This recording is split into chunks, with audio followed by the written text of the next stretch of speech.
So welcome everybody. We've got people joining us, and so we'll wait a few minutes to let everybody get in before we start our webinar.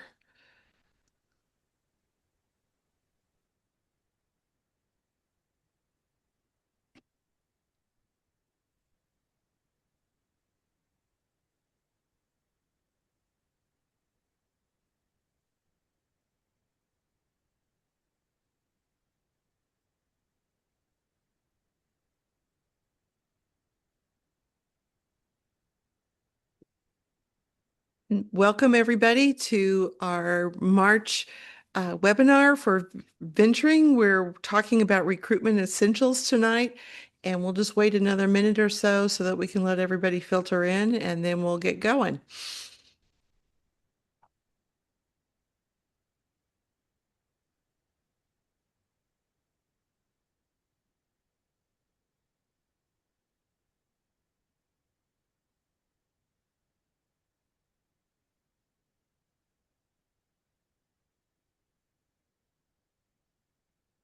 All right. I want to welcome everybody to our March webinar.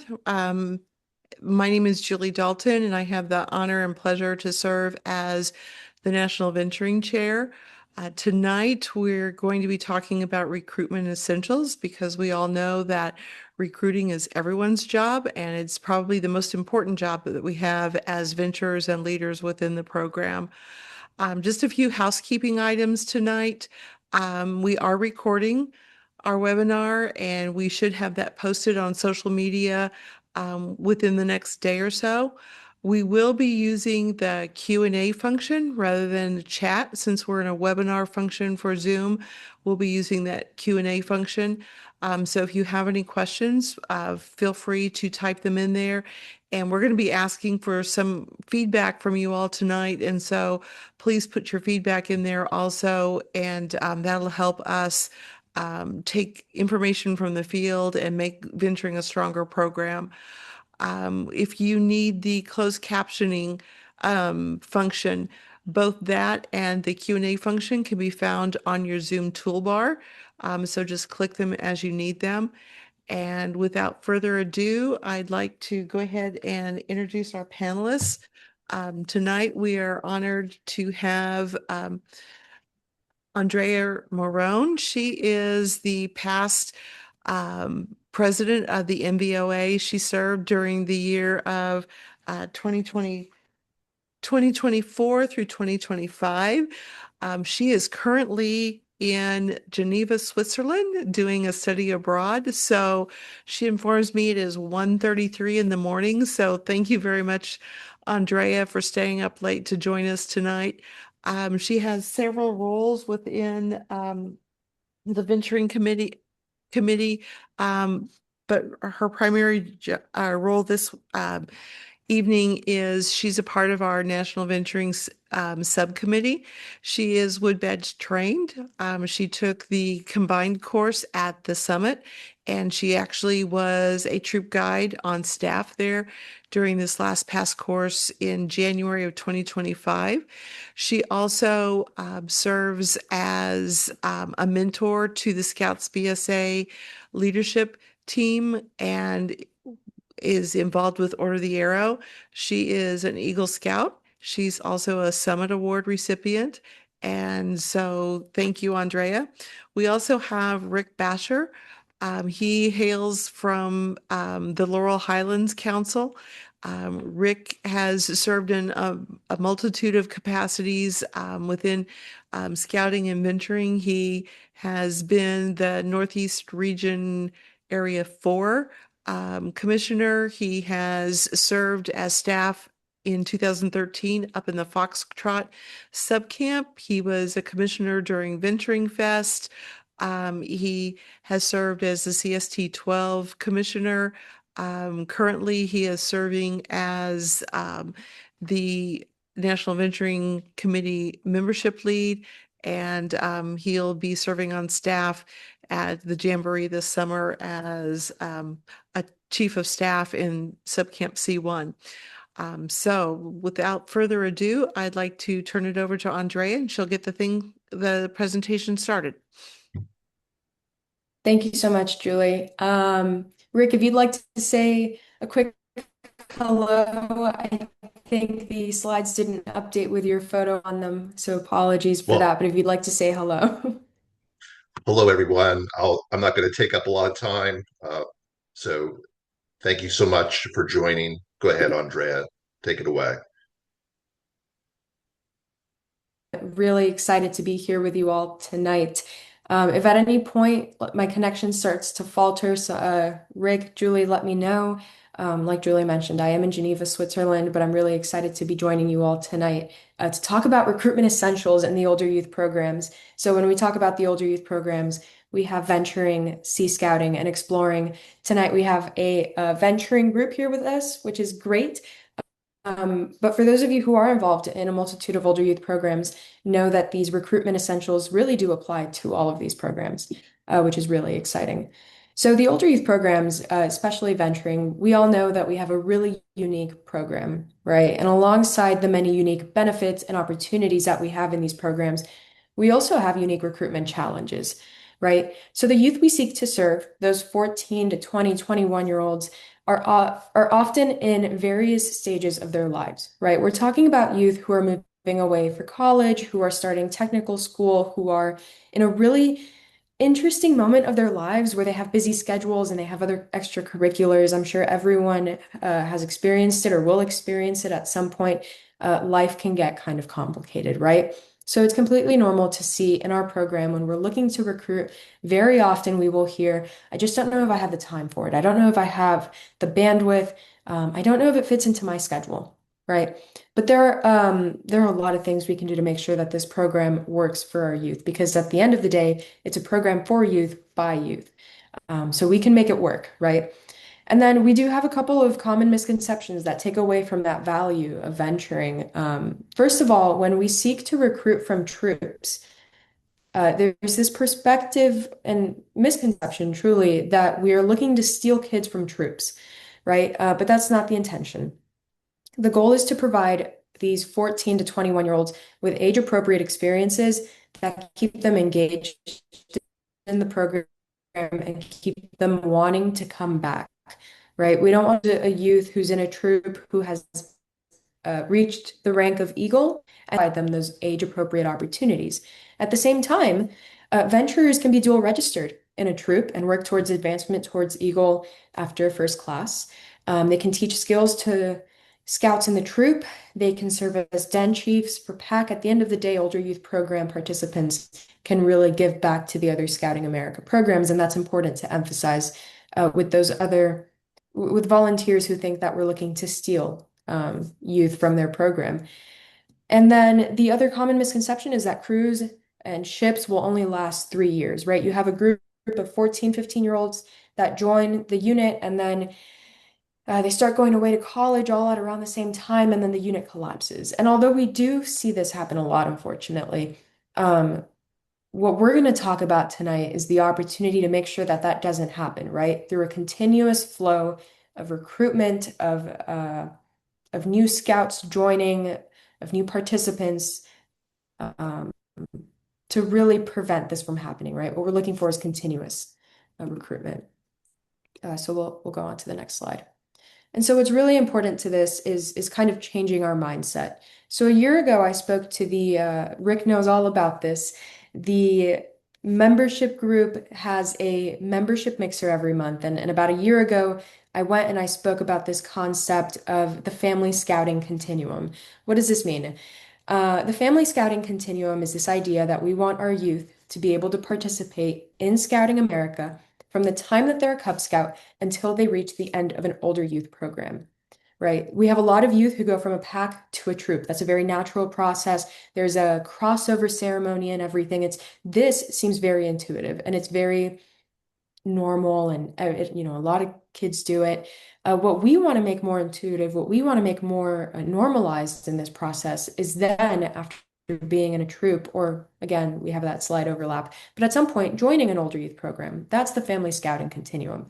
And oftentimes we'll see this happen most successfully when units are within the same charter organization. Why does this happen? Because that charter org already has buy-in into scouting programs. So it's easier to approach a charter organization that already has a pack and a troop and say, you believe in scouting, we believe in scouting. Here's another opportunity for you to support scouting and your youth, right? So I kind of want everyone to start thinking, do we know of any charter orgs back home who have a pack and who have a troop, but do not have an older youth program? And how can we approach these charter organizations about starting an older youth program? So that's a little bit on the family scouting continuum, and that has a lot to do with internal recruitment within Scouting America.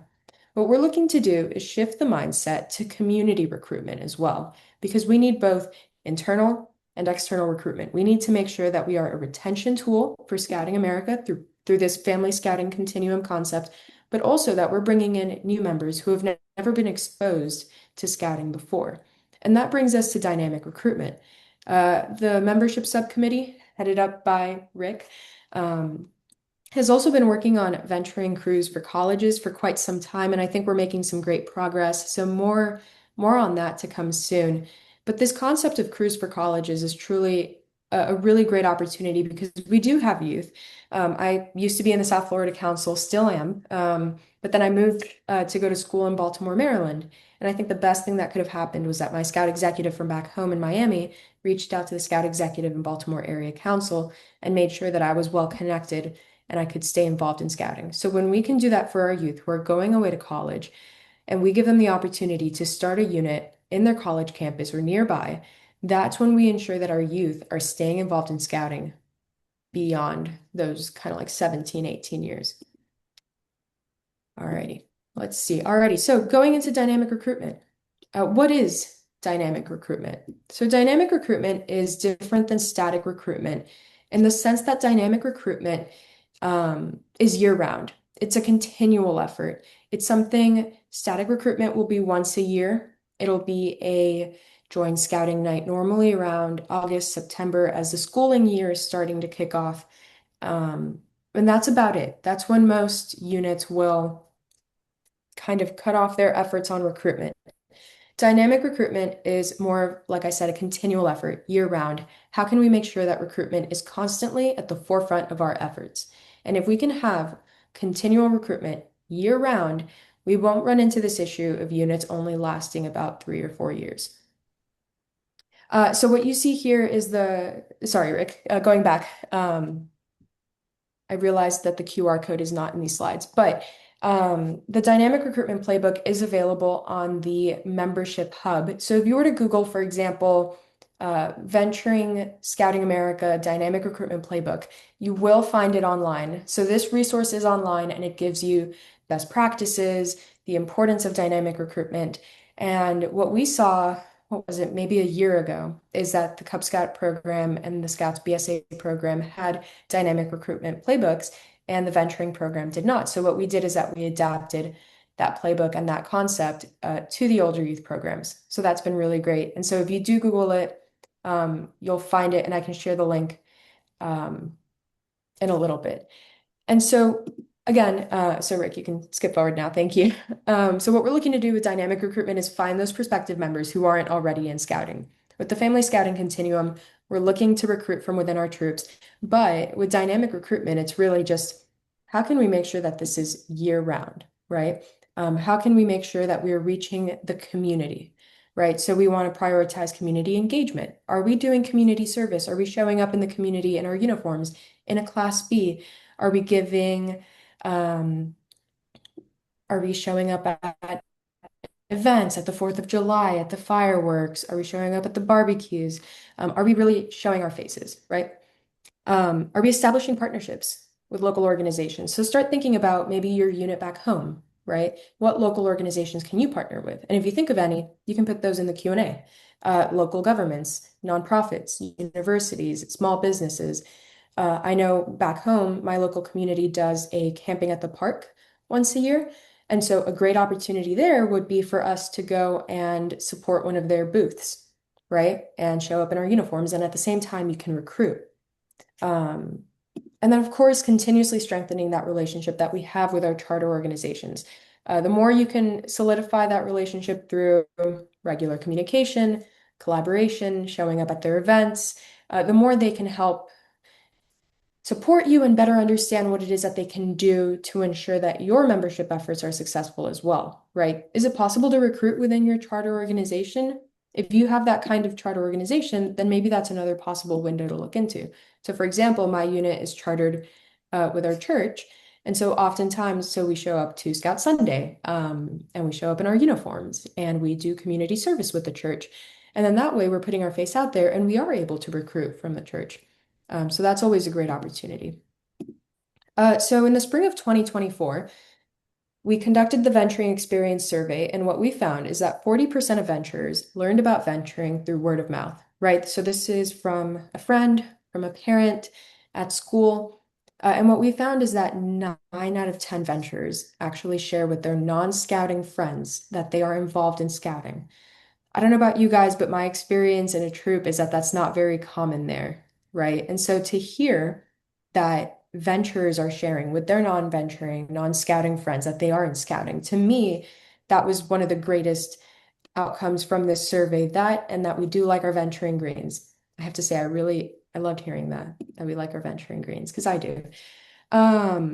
So what's really important, given that word of mouth is the biggest method of sharing our program, is that we have to understand the value proposition of venturing and really what our program is about, right? So when it comes to sharing our program effectively, again, we have to understand venturing's value proposition. So moving on to that next slide. We have to understand venturing's value proposition, which I'll get to in a moment. You have to prepare resources, right? So if I'm going out and I'm in the community and I'm ready to recruit, which we should always be ready to recruit, we should have resources like business cards. We should be able to tell a potential new member, oh, you're interested in joining? One of two options. Either I have the paperwork for you to sign today and you can join us right now if you're super excited, or here's an event that we're having in the next 30 days that you can come join us at. Come meet the group. If you want to register then, you can register then. But really having something within 30 days, make sure that we're not losing their attention, make sure that they will show up most likely, and just staying in contact, right? And then leveraging social media. I'm sure most on this call have social media. Most scroll through it at least. I do it like 3, 4 times a day. So things do pop up, and a lot of youth do pay attention to what comes across their social media. So if we can use social media to promote upcoming events, to share testimonials from current members, show sneak peeks of activities, what we did this weekend, that's always great to share the program effectively. And so, like I mentioned, when we're sharing venturing, we need to kind of, who here, well, I can't get a raise of hands, but understanding our elevator pitch, our elevator speech, right? So just as an example, I'd like to share what I've been using as a kind of elevator speech for a couple of years. Rick, if you want to skip forward a slide. I love our ALPS model. So when I share about venturing with my non-scouting friends, I tell them that venturing is a co-ed, youth-led, high adventure program for youth ages 14 to 20, 21, with that program of emphasis on adventure, leadership, personal growth, and service, right? And I love sharing this because then this is where you put in your personal venturing why, right? You pick one of these four and you say, I don't know, my venturing why is mostly personal growth. When I joined venturing, I was very shy. I didn't really like to talk to people. And then I've been able to grow out of that. And now my goal in staying involved in scouting is to help other youth do the same. Having this kind of pitch when you're sharing the program is probably the biggest thing that you can have in your arsenal of resources, right? Knowing why you're in the program and what the program is. Now, for people who are very, what can I get out of it? It's important to understand the value proposition of venturing, right? So skipping on to this next slide, the venturing motto is lead the adventure. We like to say choose your adventure, right? How do you convince someone to join venturing? You tell them that they can make venturing whatever they want it to be for the most part. I've seen Lego crews, I've seen gaming crews. My crew was community service oriented.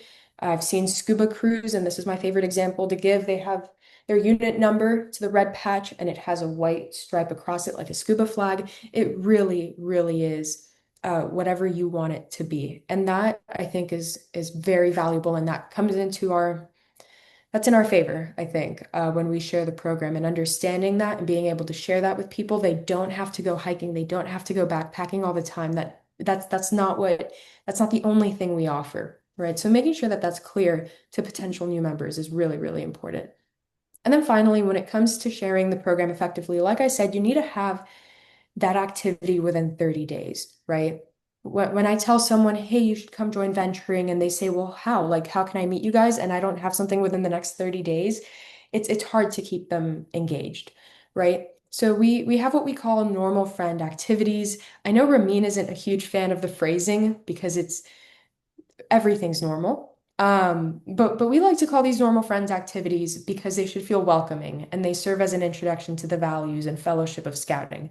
It's not an invitation to join a business or a planning meeting.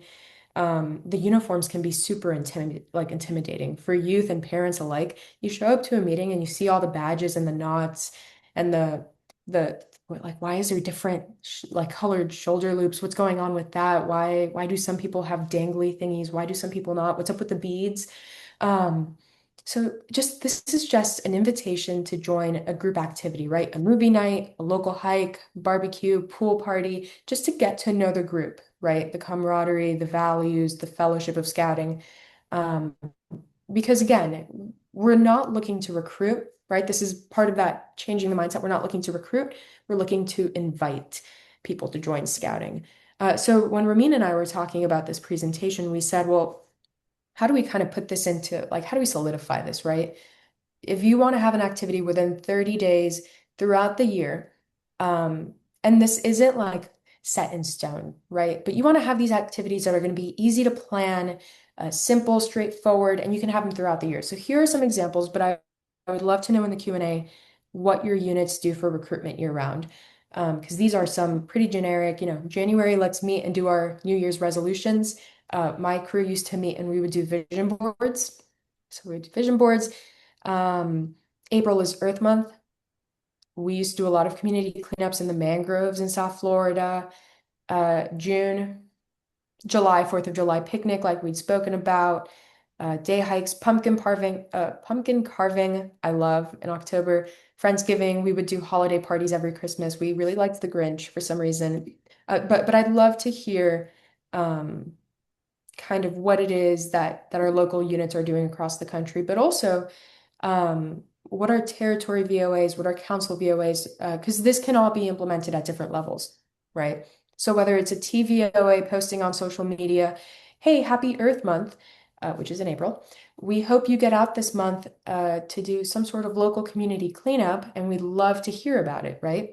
So that's an effort at the territory VOA level. At the council level, you have the bandwidth to put together an outing one day where all your crews can come together and they can do a community cleanup. So it's really just implementing this simple concept of, and this is an activity, right? And so you're doing programming, but also recruitment, right? Because again, recruitment can be a part of everything.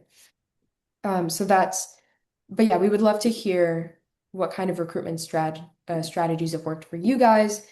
For us, when we were talking about this whole thing, we thought that these activities throughout the year were the most simple, effective, you see the results, which is really exciting. But with that, I would like to hand it over to Julie to talk a little bit more about how we can support our existing units and how we can form new units as well. So Julie, I'll go ahead and hand it off. Okay, sure. So to Andrea's point, all of those things that they had listed on the calendar are things that normal 14 to 20-year-olds want to do on a normal daily basis. I mean, going pumpkin carving. I know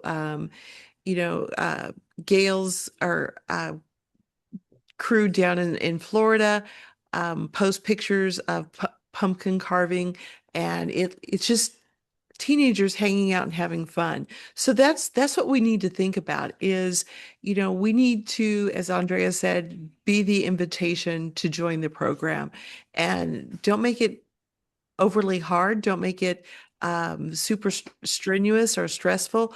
Just get them to hang out, because if we can share our message and we can show them we're having fun, then that's the next step, is to make that ask and invite them to join. So, okay. So what are we doing at the national level to support units?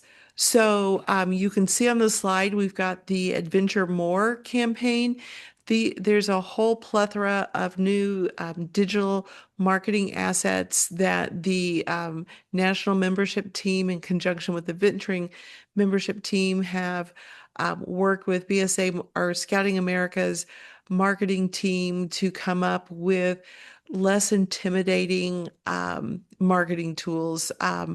The pictures are a little bit more updated. They're of real scouts as opposed to what I felt were actors. And so they're a little bit more user friendly. I know Andrea talked about business cards. We've got a whole sheet of business cards out there that you can print on, just your Avery business card stock, and you can put your crew meeting information on there, or for more information, contact, or you can put a QR code out there for them to get more information. So, those are great things to have. We've got flyers. I think we're even getting yard signs because we've had the request to get yard signs.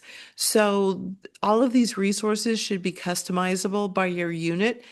You'll see in this graphic, we've kind of cut it off, but there's white space at the bottom so that you can add your particular information for your crew. What we also want to do, and what I'd like each of you to do, is put some of these things in the chat. What do you need to help recruit more? I know as we were talking and brainstorming on what we needed to do for this webinar, Ramin brought up Canva. Canva is a tool that I think most of our youth are pretty fluent in. It's a digital marketing um, creative tool that's pretty simplistic to use. And so maybe we need to develop Canva templates that we can load out there so that we can get those out to the units. They're easily acceptable or accessible, and you can use them for social media posts so that you don't have to reinvent the wheel each time. We've got a question out there. Where can we download these new images, like the one that's on the slide?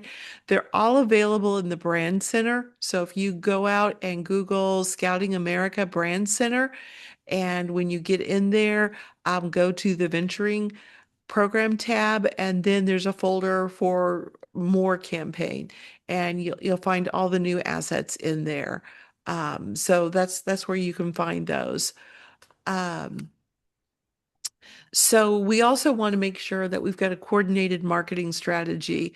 So if you're associated with a pack and a troop, make sure that you're all working on the same page so that you're not competing with each other.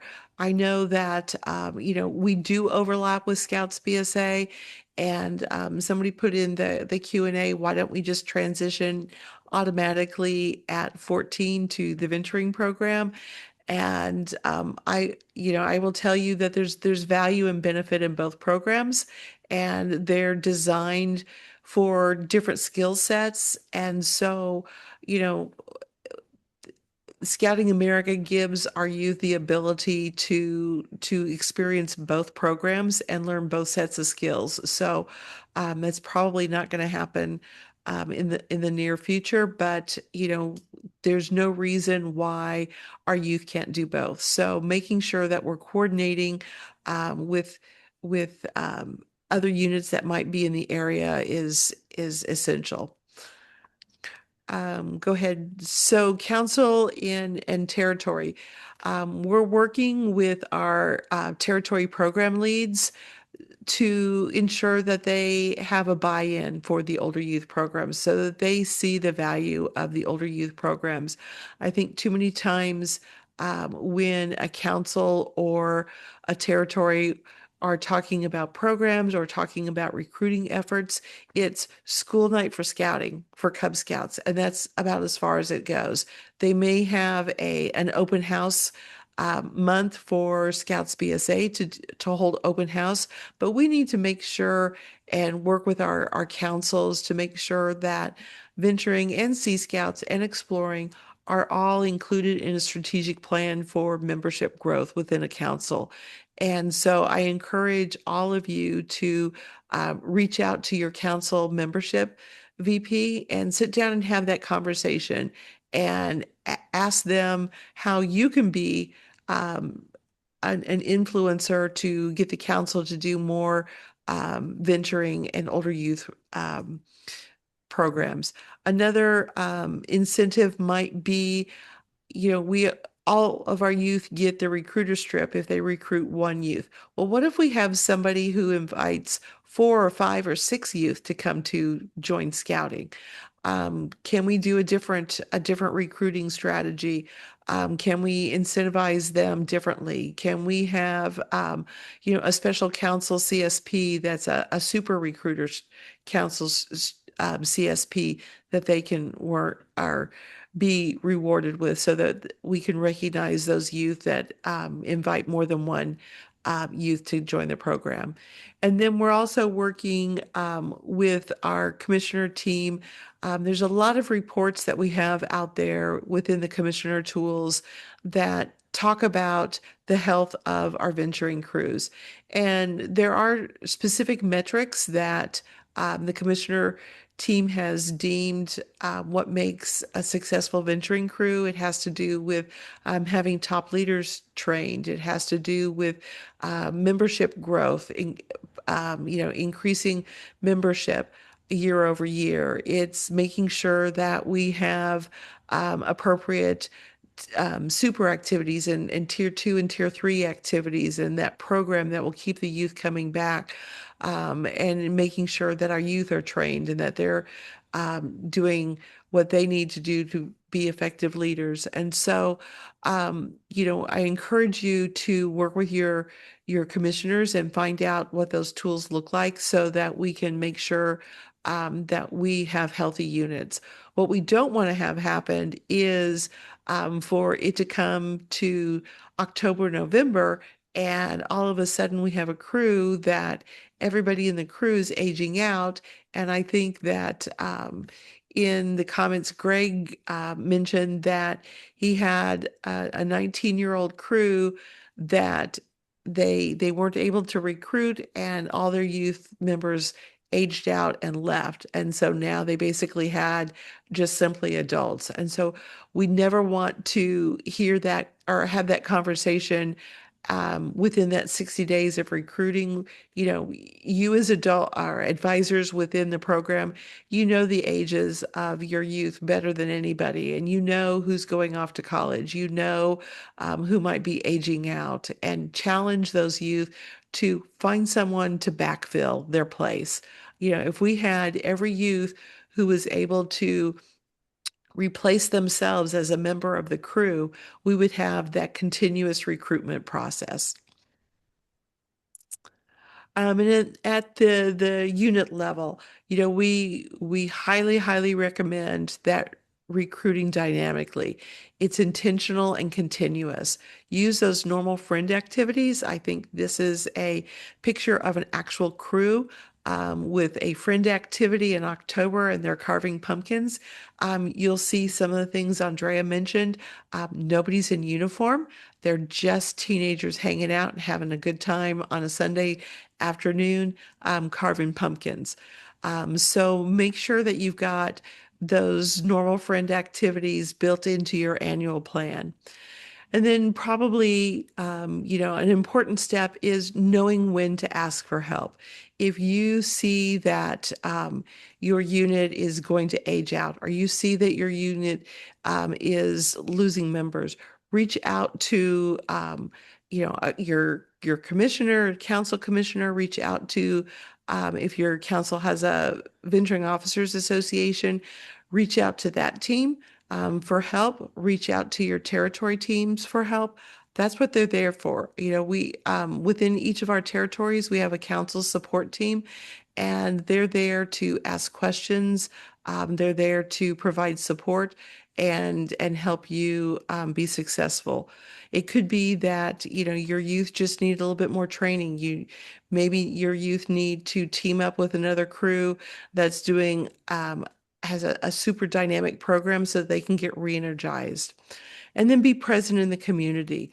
The best way we can promote ourselves is to be seen and be seen having fun and being seen, enjoying ourselves.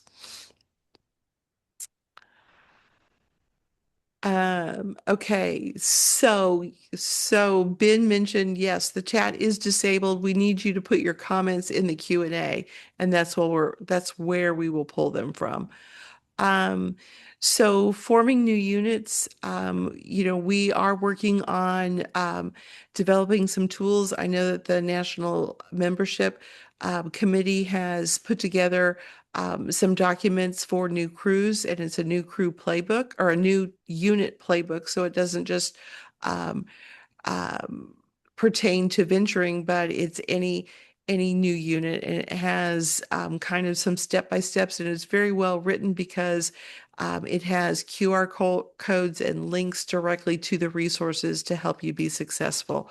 That can also be found on the membership hub. Is that correct, Rick? It hasn't been released. It will be Okay. released shortly. Okay, it's been released to Council Key 3s. Okay. So it's coming soon. So be on the lookout for that. Um, Again, we're here to support our councils and territories, and we want to listen actively to what you have to say. Um, and so I know on the Venturing website now, there's how to start a new crew. It's actually a document that was written by Hannah Todd a few years ago, who was our VP of program for the MBOA. It's kind of a step-by-step um, uh, document on how to get a new crew going. But the important thing is once we start and form new units, we've got to have that fun. We've got to have that adventure. So we've talked about the new unit launch kit. We want to make sure that the founders of a crew have the resources and the knowledge to sustain their crew. So if you know there's a new crew in your council, give them a call and welcome them to venturing, and invite them to a round table, invite them to a University of Scouting, invite them to a cup of coffee, just so that they know that there's somebody else out there that they can pick up the phone and call or send a text to. We want to make sure that we've got training available to support those new units. Most of it is online, but we all know that face-to-face, person-to-person interaction is the best way to get that information. And so from a unit perspective, look at your community. Are there underserved markets? Do you have a university or a college or a JUCO, a junior college that might be a good opportunity to start a new crew? As Andrea said, we've been working on a playbook for developing crews at the college level. And so we're in the process of doing some beta testing across a few communities right now, and hope to have that ready to go in the fall. So um, that's coming, and it one thing about a crew at the college level, the college can or cannot be the chartered organization. We know that we've got some crews at the college level that are actually chartered by the church across the street from the university. So we want to think outside the box. And I saw a hand up, but if you can put your question in the Q&A, then we can answer it there. And then build out your adult leadership pipeline. We know that our youth turn 21 and then they become um, leaders. Make sure that we keep them involved. If you have youth that go away to college, keep them involved by keeping them included in your crew group chat so that they stay involved when they come home for spring break or Christmas break or summer vacation. Make sure they know when the meetings are, and make sure that they feel like they are still a part of the crew, because we certainly don't want to leave them just because, or lose them just because they've gone away to college. And then engage with your local troops. We've talked about, Andrea talked a little bit about that family continuum of scouting. We're not here to steal the youth from troops. We're here to give them, venturing is here to give them age appropriate activities. I know when my sons were in a scout troop, um, 15, 16-year-old boys don't want to hang out with 11 and 12-year-old boys. They have different interests and different activities, and that's still true today, whether they're young men or young women. So we want to give them age appropriate activities. So invite the older youth from a troop to come to venturing activities. They don't have to join, but it gives them an outlet to see what is possible in an older youth program. So, right now, let's kind of go through our Q&A. Um, so what we'd like to do is, if you could put in the chat, we are in the process of updating our website, and we will have a formal venturing membership corner on the website. So what types, if you can put in the Q&A, what types of resources do you as advisors or crew members need in that membership corner to help you be successful? So if you can put that in the Q&A, then we'll pull that information. Um, so So I think it's Jeremiah Simmons asked, is it possible to mentor and recruit kids that have been peer pressured to do something they didn't want to do, but has matured and grow enough to come back to the society? Um, I think absolutely. Andrea, have you had any experience where maybe somebody's left scouting, but and tried to find a different group of friends, but has come back to venturing because they see the value of it, and Definitely I have. Mostly happens when, like, let's say I knew someone in my troop who then left scouting for whatever reason, but I stayed in contact with them outside of scouting because we were friends regardless. Um, and then eventually I joined a crew and we were talking about it. Um, and then eventually they did come back. But I think a big part of that is keeping in contact with these individuals and not letting them totally lose their connection to scouting, and just always keeping them in mind for upcoming activities. Like I remember, I think what brought this person back in was like we were doing some sort of activity. I think we were doing like kayaking or something, and they really liked kayaking, and so we invited them. And I think it's just keeping these people in mind and making sure that we think of the best opportunity to bring them back into scouting. Um, but just, keeping that line of communication open always, I think is really important. okay. Let's see. So okay. Someone asked where we could download the images. They're all out there on the brand center, so I think we've got that um, done. Social media resources for reposting to our local groups. I would say a good, like Julie mentioned earlier, like we want to have that kind of consistent messaging. So I would look into the brand center, but then also I would take inspiration from the National Venturing Officers Association page or the national, like the Venturing BSA pages, as well as your Territory Venturing Officers Association pages. See what kind of content they're posting, and kind of take inspiration from that. Julie, I don't know if you have kind of Yeah, I, anything I to add think on I that? think so. And I think as Andrea pointed out earlier, um we've got a new social media person who's a little bit more engaged than we've had in the past. And he's starting to throw questions out there, like share your adventures and share what you've done and use specific hashtags. Then what we can do is if you use those hashtags, we can find the posts and we will be able to repost them on then our social media. So we want to showcase those crews that are out there doing venturing to the fullest. And so anytime you post something on a local crew page, use the hashtag venturing BSA. We'll be notified about it and we can share it.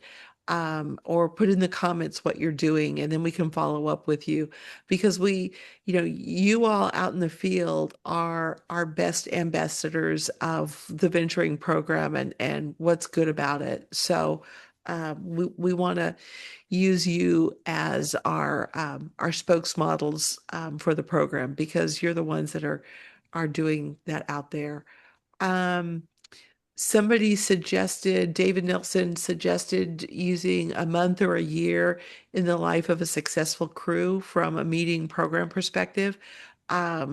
I So like that. that's definitely a resource that we can develop, and we can also look at it from multiple different perspectives because as Andrea mentioned, not every crew goes backpacking. Um, a year in the life of a Lego crew is going to look very different than a year in the life of a scuba crew. So we'll put our thinking caps on and we'll start putting together some of those. Um, And I know Ramin and I were talking about, again, like this concept of going on social media and saying, "Hey, it's Earth Month, right?" And we know a lot of our crews like to do community cleanups. Like, we would love to hear about what you're doing this month for Earth Month. Stuff like that, I think, is kind of the direction that we want to head. But I like this concept of highlighting these crews. So, like you said, tagging us on social media is really important because that way we can um, share that content.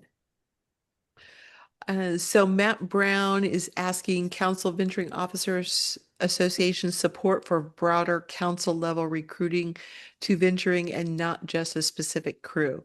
So Andrea, as past president and working, and then prior to that, a VP for territory support, what types of resources are available that the territory can help a council VOA to so that the council VOA can support their local crews. I'm sorry, could you rephrase the question? So what Yeah. what what can our territory hmm VOA, how can they support councils so that our councils can support individual crews? So what do Correct. we typically kick off every year with at the national level and territory, the TVU and NVU The TVU activities? and NVUs. So we do territory venturing officers orientations, and those are a great opportunity for council VOA officers or truly anyone from a council, I think, can attend these trainings. And it's super beneficial because you meet with your Territory Venturing Officers Association and you get to learn about, again, recruitment, administration, programming. But really, the territory is there to help you in anything that you might need, right? If it's materials, if it's I want to take this training for advancement, but no one in our council is qualified to teach it. Someone at the territory level might be able to help you get an individual who is able to teach that training. Um, but I think reaching out to that territory group, they can give you resources, they can help you with social media, they can help you come up with these ideas, they can connect you to other councils nearby that are having recruitment events and such. So I think that's kind of just the best support option that you have there. And and yeah, I would say And, pretty and much I the would, TV. yeah, I would also share that each one of our territories has a um, Mm, Facebook page, and they always post when they're having their TVOA, Territory Venturing Officers Association calls, and whether you need to register so that they can invite you to attend or they provide the Zoom link. As Andrea said, I don't know that we've ever turned anyone away from sitting in on that call.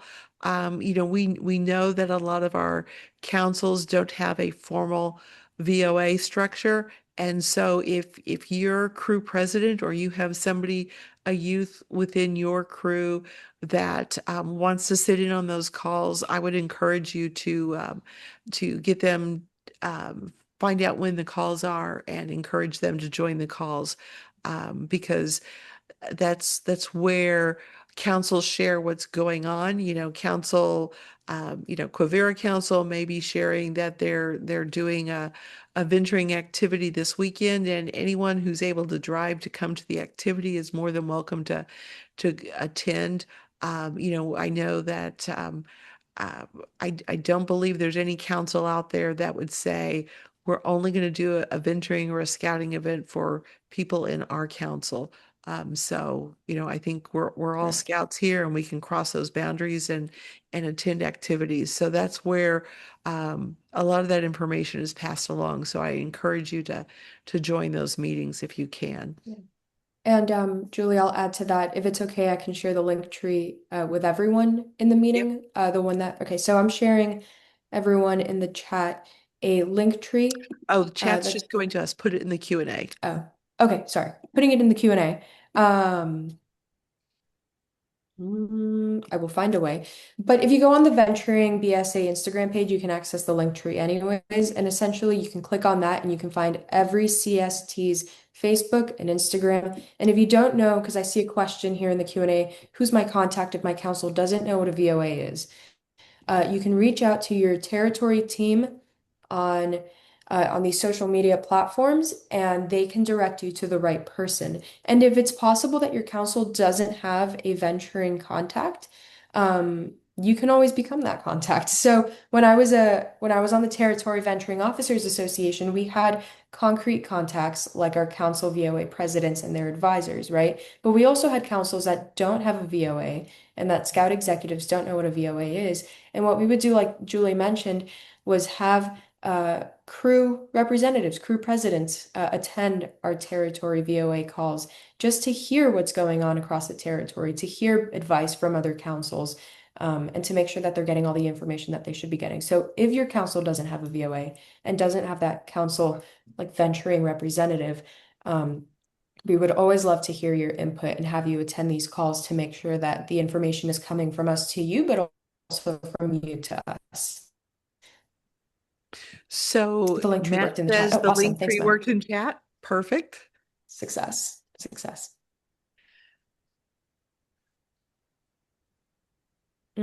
I see a question about current list of venturing crew special interests. Julie can answer this on the aspect of what is it, be a scout and the pin for the Yeah. swing coat? So every unit in the country, whether they're a Cub Scout pack or a troop or a crew or a ship, have a pin on beascout.org. And it is a great marketing tool for you to promote your unit. If I'm looking, if I'm a 15-year-old looking to join venturing, I can go out and put my zip code in there and find the closest crews to me. One thing that we've just had added within the last couple of years is venturing when a crew is formed. They choose a specialty, whether it's outdoors or scuba or outdoor living history or just general. We've got that information added to the beascout.org pin for your crew. So if you go out and look at your crew's pin, you can find out what your crew's specialty is. Now, is that a perfect solution? Absolutely not, because unfortunately, when we've run the numbers, about 90% of our venturing crews, their specialty is general interest. So we are working with Nationals IT to be able to shift that, because I know crews ebb and flow. The original members of a crew may have been interested in backpacking, but as you have new members come in, they may shift to, I want to do historical reenactment, or I want to be a gaming crew. So we're working with Scouting America's IT to be able to change that.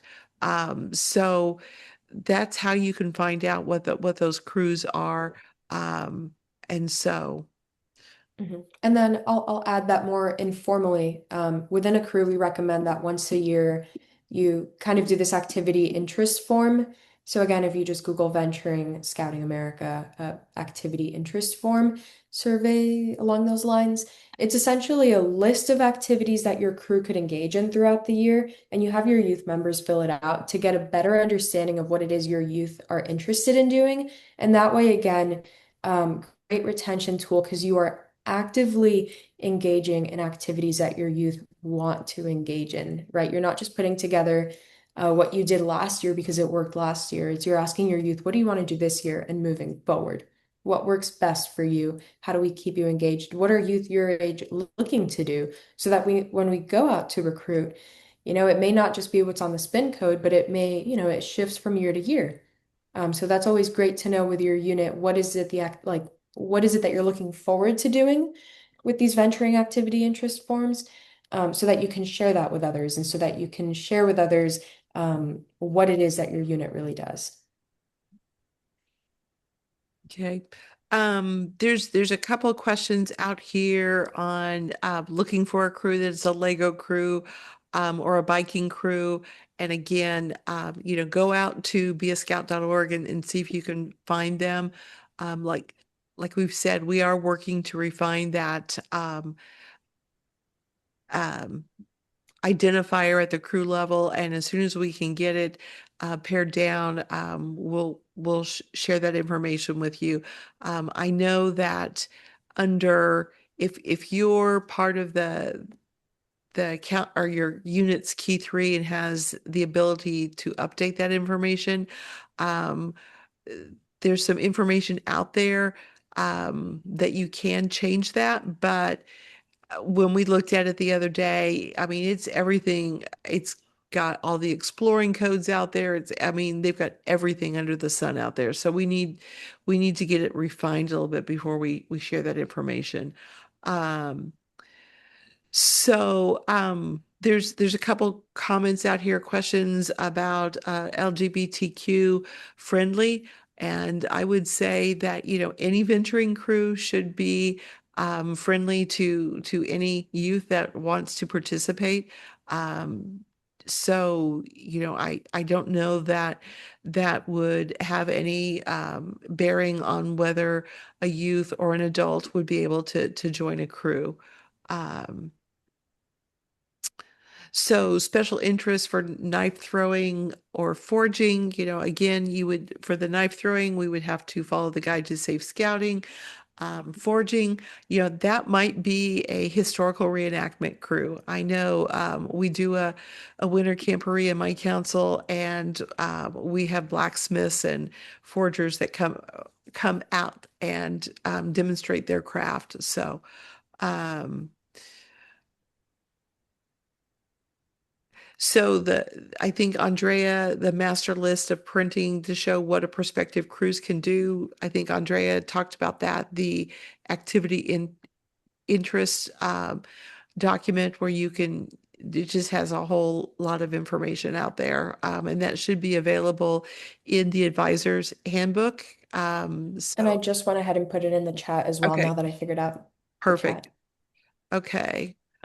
So yes, that interest survey has a list of what seems to be close to like 100 options, anything from of activities that they want to do: an airport tour, hobby smorgasbord, very interesting, recycling center, swim party, swim meet, train trip. So really a ton of activities, and you can always there's a spot for other, right? So you can always add at other activities. But this is a great place to start if you're looking at what can our unit do. I put it in the Q&A as well, Andre. Ooh, perfect. Perfect. Thank you, Rick. So there is a question um on training, informative programs to replace Powderhorn, Kodiak Seal, etc. I will be, I've said this before and I'll share it again because not everyone may have been on those calls.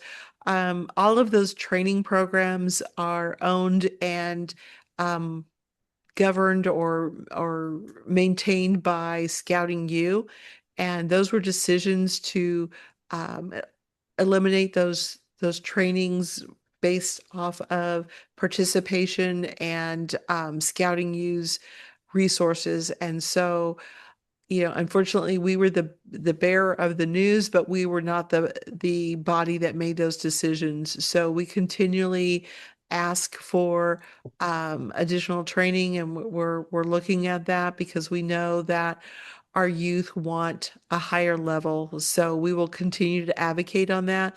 But at this point in time, I have not seen anything on the horizon to do a little bit more advanced training. So.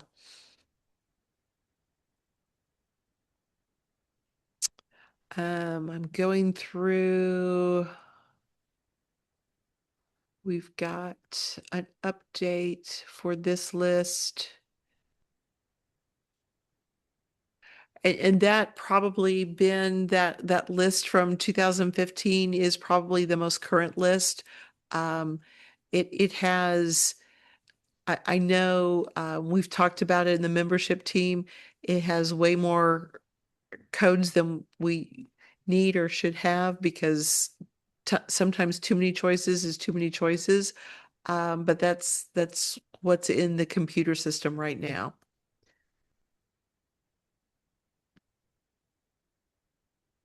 Um, Julie, could I just interject one yep. one thing? You had mentioned information being sent out to the key three, and yes, you're right. That is correct. But what I was referring to that is coming out, Scouting America is coming out with forming new units guide and also thriving units. So how, pathways to stabilize and sustain new and struggling units is coming out very shortly.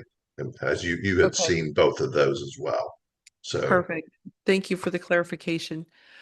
I think looking at this, one question we may not have answered is, what do we do with kids who are homeschooled and don't know anyone? Um, and how can we make that grow? Um, so I Andrea, could I could I could probably answer that one. yeah, Rick, I don't know if you've had experience, so go ahead Yes, and share. yes. So many of the homeschooling communities have trees, just like we have a tree in venturing, and they have communication trees, whether it's social media or email, and you can usually interject into those systems and get the information out to the homeschoolers and ask them to join your normal friend activities or whatever activities you might have and introduce them to scouting. I know that in my units, I had a lot of homeschool um, scouts, and they went on into older youth programs as well, and they interconnected, and I had kids from all over the community coming to join, and they need scouting as much as, Mm, if not more than our right. public school or private school uh, students. So Yeah, and I would say, Rick, I've had the same experience, that, the homeschool network funnels their kids and we've had a couple of crews that were made up of that homeschool body and they did great. So, okay, I think we have answered all of the questions. So I want to thank everybody. We're right. We've gone a little bit over our hour. I know Andrea was concerned that we weren't going to be able to fill a whole hour. But she did great. We thank Andrea for staying up and with us tonight. Our next webinar will be April 15th. So hopefully everyone will have their taxes filed by then, and we won't have anyone trying to get that last ditch filing, push the button to get it filed electronically on the 15th. One of the things, or the primary focus of what we're going to talk about next month, is demystifying the tier level activities within venturing. How can the same activity be both a tier 3 and a tier 2 activity? So we'll have a discussion on that, and we'll have some examples. And so we hope you'll join us on April 15th, and we will see you later. Have a great month. Enjoy spring. It is coming. And get out there and go lead the adventure. Good night, everyone. Good night. Thank you so much.